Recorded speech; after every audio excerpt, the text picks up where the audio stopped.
Hello everyone, Assalamualaikum. Welcome back to my YouTube channel English with Hasnaina. I hope you are doing well by the grace of Almighty Allah. আজকের ভিডিওতে আমরা শিখব if I was and if I were এই দুটোর মধ্যে পার্থক্য কি।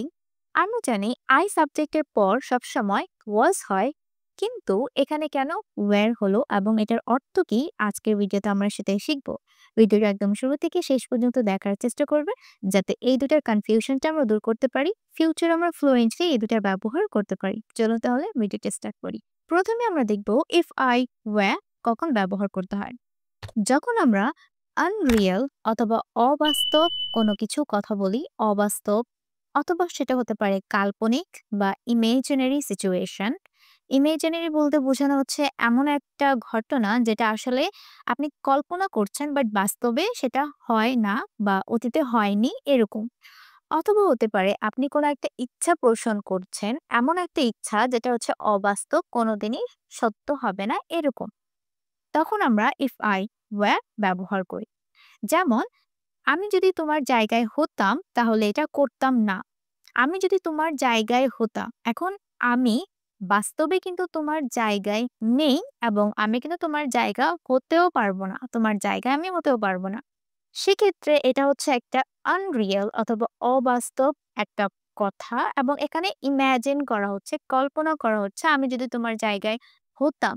সেক্ষেত্রে এখানে আমরা if I were ব্যবহার করব। আমরা সেন্টেন্সটা এভাবে বলবো, if I were if I were you, আমি যদি তুমি হতাম বা তোমার জায়গায় হতাম তাহলে এটা করতাম না। if I were you, I wouldn't. Okay, I wouldn't or would not do it. ওকে, তারপর সে যদি এখানে থাকতো তাহলে আমাদের সাহায্য করত। সে যদি এখানে থাকতো, কিন্তু বাস্তবে সে এখানে নেই। সে যদি থাকতো এটা হচ্ছে একটা অবাস্তব ঘটনা এবং এখানে কল্পনা করা হচ্ছে যদি সে এখানে থাকতো, আমরা এখানে ইচ্ছা পোষণ করছি যদি সে এখানে থাকতো, কিন্তু ইন রিয়েল মানে বাস্তবে সে এখানে নেই। এটা হচ্ছে একটা ইমেজিনারি সিচুয়েশন আর হাইপোথেটিক্যাল সিচুয়েশন। সেক্ষেত্রে আমরা এখানে were ব্যবহার করব। আমরা সেন্টেন্সটা এভাবে বলবো, if she if she were, এখানে were ব্যবহার হবে। আমরা জানি she এর পর কি হয়, he she it এগুলোর পরে was হয়, কিন্তু এখানে আমরা were ব্যবহার করব কারণ এটা হচ্ছে একটা অবাস্তব ঘটনা, অবাস্তব, এখানে কাল্পনিক বিষয় নিয়ে আমরা কথা বলছি, আমরা ইচ্ছা পোষণ করছি।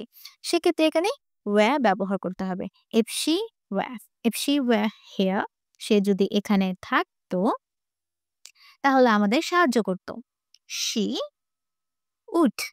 ওকে, she would help us. help us. ওকে, তারপর আরেকটা সেন্টেন্স উদাহরণ দেই। তুমি যদি আমার জায়গায় হতে তাহলে বুঝতে। এই সেন্টেন্সটা কিন্তু আমরা আমাদের রেগুলার লাইফে অনেক বলে থাকি, তুমি যদি আমার জায়গায় হতে তাহলে আমার সিচুয়েশনটা বুঝতে। এখন এটা কি একটা অবাস্তব, সে তো আর আমার জায়গায় হতে পারবে না, এটা হচ্ছে একটা অবাস্তব ঘটনা। সেক্ষেত্রে আমরা এখানে were ব্যবহার করব। আমরা বলতে পারি if if you were if you were, এখানে কি হবে, সাবজেক্টের অবজেক্ট ফর্ম বলতে হবে me. if you were me, তুমি যদি আমার জায়গায় হতে, you would you would understand, তাহলে তুমি বুঝতে। understand, you would understand, তাহলে তুমি বুঝতে। ওয়েল, এই ধরনের সেন্টেন্স হচ্ছে সেকেন্ড কন্ডিশনাল সেন্টেন্স এবং সেকেন্ড কন্ডিশনাল সেন্টেন্সের স্ট্রাকচারটা একটু কঠিন, তাই আমি দুটা পার্টে আপনাদের বোঝানোর চেষ্টা করছি। ফার্স্ট পার্টে আমরা দিব ইফ সাবজেক্ট ওয়্যার। এই সাবজেক্ট যাই থাকুক না কেন আমরা এখানে ওয়্যার ব্যবহার করব, কারণ এটা হচ্ছে একটা অবাস্তব কাল্পনিক ঘটনা বা কাল্পনিক সেন্টেন্স। আমরা এখানে ইচ্ছা পোষণ করছি কিন্তু বাস্তবে এরকম কোনো কিছুই হবে না বা হয়নি। তারপর আমরা এখানে ফার্স্ট কন্ডিশন রাখবো। ফার্স্ট কন্ডিশন বলতে আপনি কি ধরনের ইচ্ছা পোষণ করছেন। যেমন আমি যদি বলি যে আমি যদি ধনী হতাম, এখানে বলতে হবে ইফ আই ওয়্যার, কি হতাম, ধনী। তাহলে এখানে আমার ফার্স্ট কন্ডিশন হচ্ছে, শর্ত হচ্ছে রিচ হওয়া, তাই আমরা বলতে পারি ইফ আই ওয়্যার রিচ, আমি যদি ধনী হতাম। এটা হচ্ছে আমার ফার্স্ট পার্ট। সেকেন্ড পার্ট, যদি ধনী হতাম তাহলে আমি কি করতাম? আমি কি করতাম? এটা হচ্ছে আমার সেকেন্ড পার্ট। সেক্ষেত্রে আমরা এখানে কি ব্যবহার করব? সাবজেক্ট, উড অ্যান্ড দেন ভার্বের বেস ফর্ম। আমরা জানি উড, কুড এগুলোর পরে, শুড এগুলোর পরে কিন্তু কি হয়? ভার্বের বেস ফর্মটাই ব্যবহার করতে হয়। সেক্ষেত্রে আমরা বলতে পারি, আমি যদি ধনী হতাম তাহলে আমি গরিবদের সাহায্য করতাম। আমি এটা বলতে চাচ্ছি। সেক্ষেত্রে আমরা বলতে পারি, ইফ আই ওয়্যার রিচ, আমি সাহায্য করতাম। I would. Okay? I would help. এখানে ভার্বের বেস ফর্ম হবে। I would help the poor. Okay? আশা করছি আমি গ্রামাটিক্যাল স্ট্রাকচার বুঝাতে পেরেছি।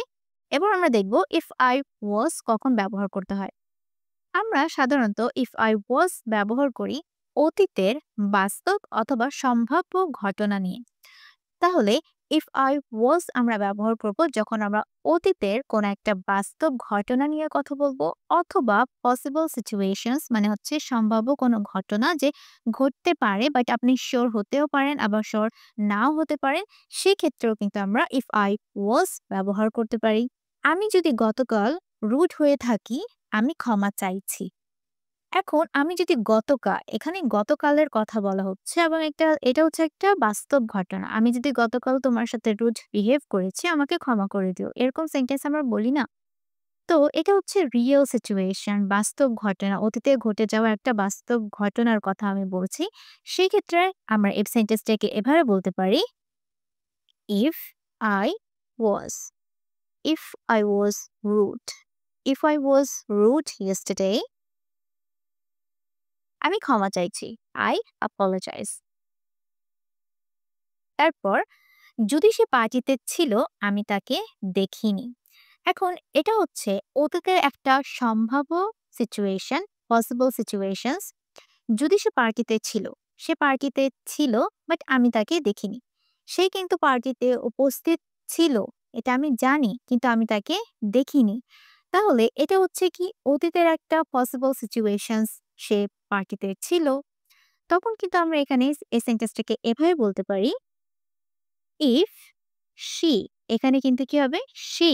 ইফ শি ওয়াজ, এখানে কিন্তু ওয়াজ হবে। আমরা এখানে ওয়্যার ব্যবহার করব না। If she was at the party, আমি তাকে দেখিনি। I didn't, I didn't see her. Okay? I didn't see her, আমি তাকে দেখিনি। আমরা খুব সহজে মনে রাখতে পারি, ইফ আই ওয়াজ আমরা ব্যবহার করব অতীতের বাস্তব ও সম্ভাব্য ঘটনা নিয়ে, এবং ইফ আই ওয়্যার ব্যবহার করব আমরা অবাস্তব অথবা কাল্পনিক ঘটনা নিয়ে।